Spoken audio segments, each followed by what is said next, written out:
Mark et Jasmine raccompagnent Jim à l'institut suite à sa sortie de l'hôpital. En arrivant sur les lieux, le jeune homme reçoit un appel du capitaine de la gendarmerie locale, qui l'informe que Cléo est sortie de garde à vue pour être transférée en hôpital psychiatrique. Si Mark propose à son fils de rentrer chez lui pour se reposer, Jim exprime son besoin de se retrouver en tête-à-tête avec sa petite amie pour quelques jours. Jasmine et Jim rentrent donc à la coloc ensemble pour déjeuner. Jasmine avoue qu'elle n'arrive toujours pas à comprendre comment Cléo a pu en arriver là, prête à tuer quelqu'un. Jim, quant à lui, préfère tourner la page et se concentrer sur leur couple. Il attire Jasmine sur ses genoux pour l'embrasser. Plus tard, Jasmine croise Rose et Constance dans le parc et en profite pour demander à cette dernière de lui fournir les antidouleurs qu'on a prescrits à Jim car toutes les pharmacies du coin sont fermées. Rose et Constance prennent ainsi des nouvelles du garçon, mais aussi de Jasmine. Celle-ci confie qu'elle est en colère contre Cléo, mais qu'elle ne peut s'empêcher de se demander si elle aurait pu faire quelque chose pour l'aider. De son côté, Jim décide de retourner en cours plus tôt que prévu. Hortense l'accepte. Le jeune homme se met alors en binôme avec Suleiman, qui l'informe qu'ils le seront également pour les cours de pâtisserie. Finalement, les deux garçons s'entendent bien.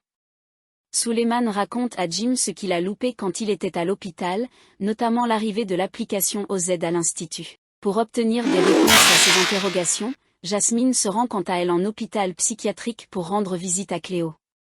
Cette dernière explique qu'elle avait simplement besoin de sa meilleure amie d'enfance par peur de se retrouver seule. Malgré ses excuses, Jasmine ne peut pas lui pardonner. Elle lui souhaite toutefois de guérir et d'aller mieux, puis s'en va. En fin de journée, Jim et Jasmine se retrouvent dans le parc de l'institut, chacun plus apaisé. Jim a pu penser à autre chose pendant les cours et se trouve finalement une vraie complicité avec Suleiman, tandis que Jasmine se sent rassurée de ne pas être responsable de ce qui est arrivé à Cléo. Une polémique secoue le championnat de maître d'hôtel. Au double A, Pénélope interroge Billy pour la préparer au championnat inter-école de maître d'hôtel qui va avoir lieu à l'institut la semaine prochaine. Billy, qui pense avoir toutes ses chances de remporter le concours, aimerait surtout qu'une femme gagne la compétition puisque le milieu des maîtres d'hôtel est majoritairement masculin. Pénélope s'assure ensuite que Laetitia ne soit pas trop démoralisée.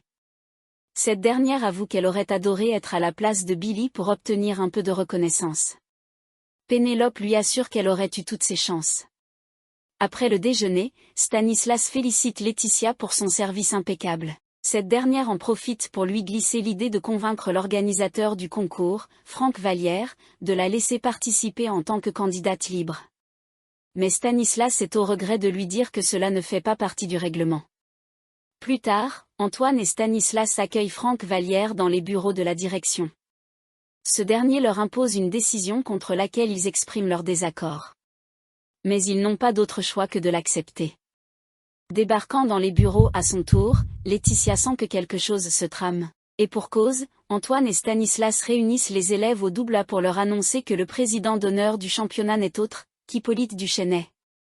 Et ce, même si des faits de violence lui ont été reprochés. Si la plupart des élèves sont outrés et contestent cette décision, Laetitia semble décidée à tirer profit du scandale pour servir ses propres intérêts.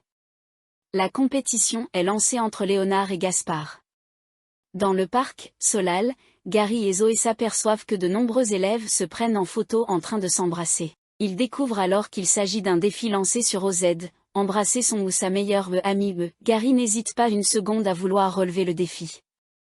Mais Zoé, trop gênée, trouve des prétextes pour l'éviter. Face à l'insistance de Gary, Solal est obligé d'intervenir pour lui sauver la mise. De son côté, Léonard n'hésite pas non plus à solliciter Maya pour relever le défi et ainsi gagner des points dans l'espoir de remonter dans le classement. D'abord réticente, la jeune femme finit par accepter.